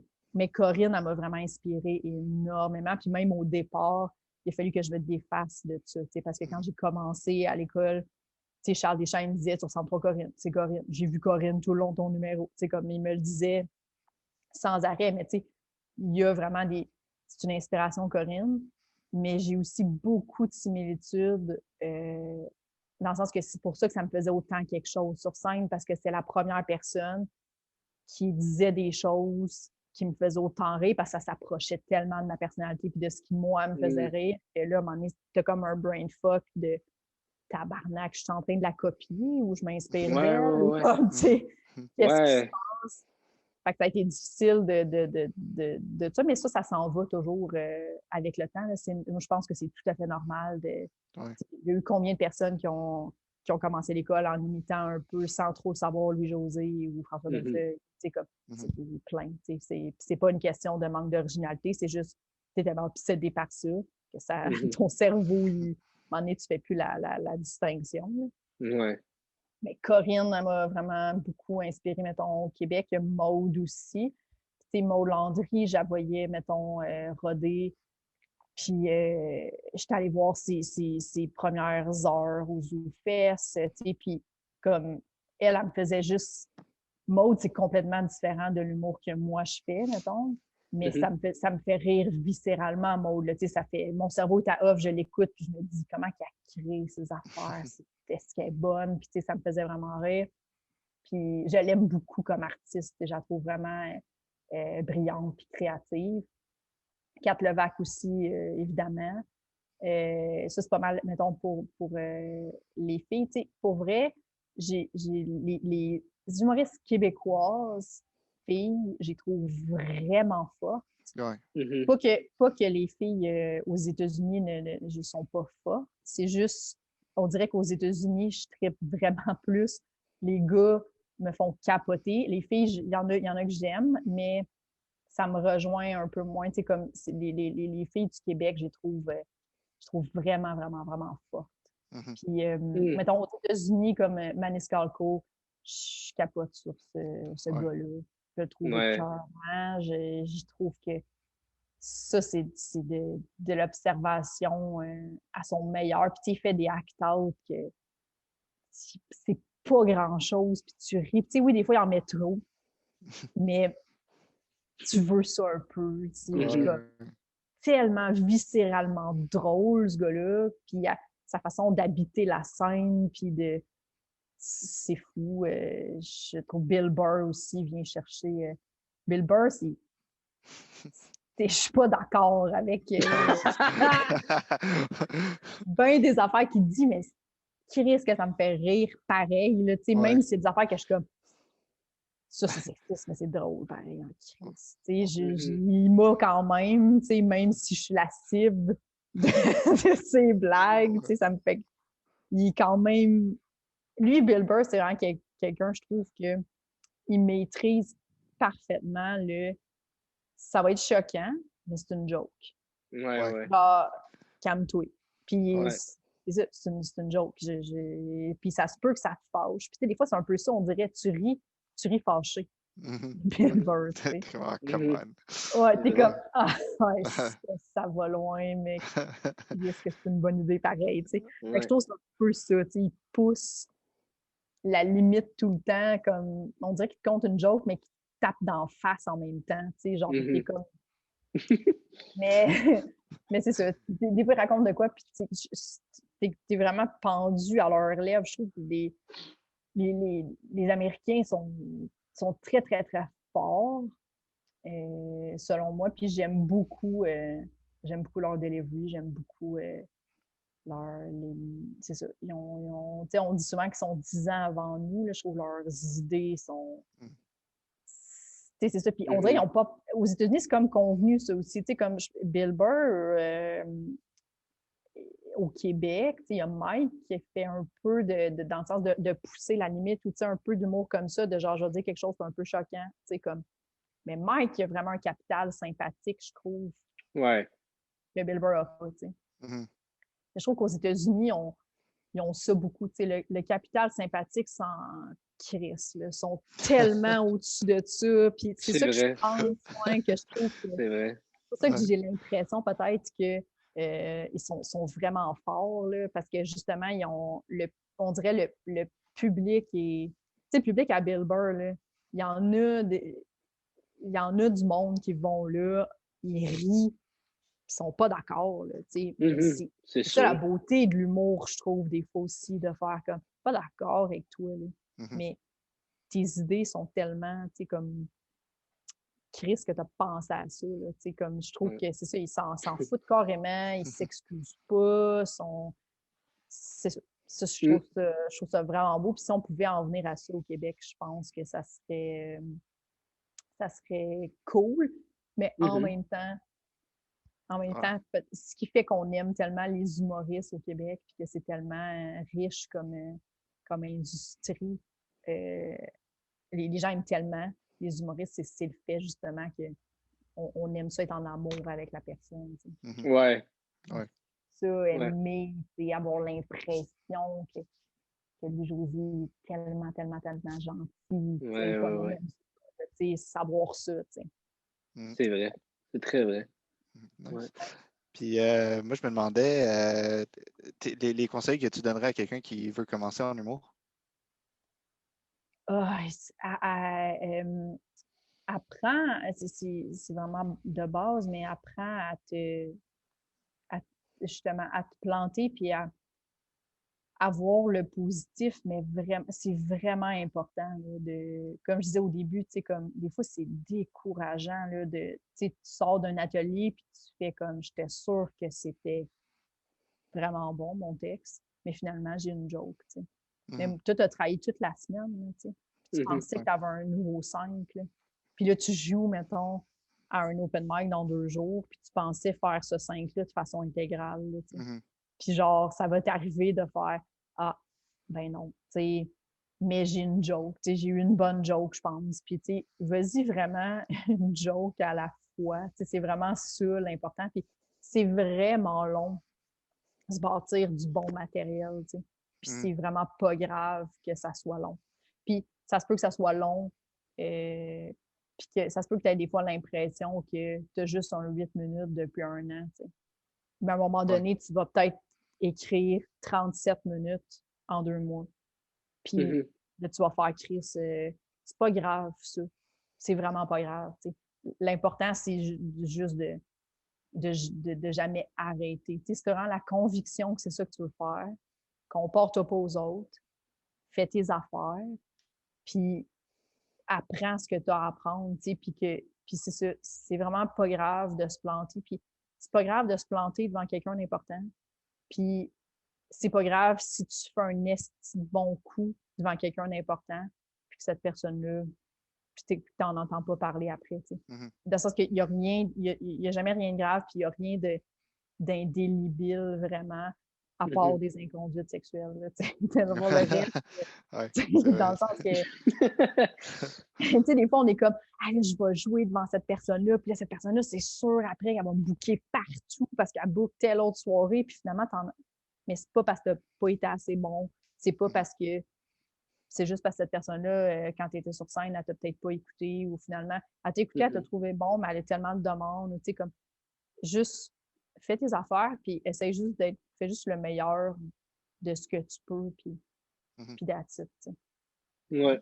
Bon vraiment, c'est vraiment le meilleur. C'est ça qui est le plus dur, selon moi, apprendre à être pas bon. Ouais. Au début, tu sais. Parce que tu veux juste être bon. La seule affaire que tu as dans la tête, c'est être bon. Tu as juste hâte d'être bon. Puis c'est tellement facile de s'auto-flageller, puis tu n'as pas besoin de ça. T'sais. Ça nuit à ta créativité, puis ça nuit justement. Au pire, écouter des podcasts, vous allez entendre tout le monde dire à quel point c'est difficile, puis à quel point ils se sont plantés, puis à quel point ils se sont fait refuser à l'école, puis c'est ça. Ouais, tout à fait. Non, tout à fait. Écoute, Jess, merci beaucoup d'être venu sur le podcast. C'était super, super intéressant. Vraiment. Merci à vous. Vous êtes vraiment fin, puis c'est vraiment bon, votre podcast. Non, merci. C'est super fine. Puis tu viendras. Écoute, je pense qu'on a d'autres trucs à parler, c'est sûr. Avec plaisir.